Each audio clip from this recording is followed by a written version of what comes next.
Hey team, welcome back.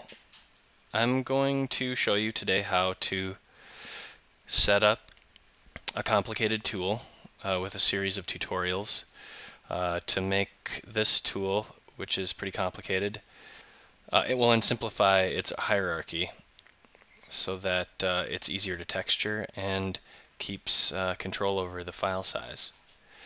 So for starters, we're going to talk about combining polyshapes with like objects that don't need to be separate objects.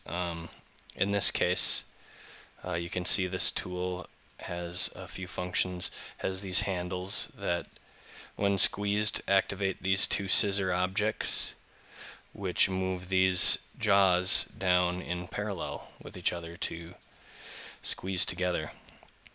So there's a number of components that make up these jaws. The first, let's take a look at the wireframe. So we've got these parallel components that are connected to the scissor function. There's a pin, and then there's a jaw. So those are three objects that make up the top jaw. We're going to start by selecting everything that we want to combine, and you can hold the Shift key down, right click, and you get up this really handy poly mod tool.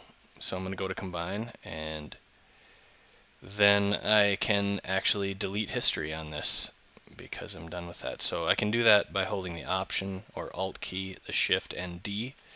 That's the hotkey for deleting history. So now we have this one object.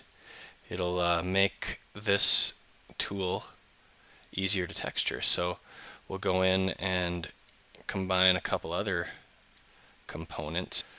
Let's go ahead and do that. Okay, great. We can continue to do this through this tool, just combining these poly shapes, so we simplify it to just a smaller number of tools. So in the next tutorial we'll talk about shading these with separate colors to facilitate an easier transition between you and the tool rigger. Alright, thanks.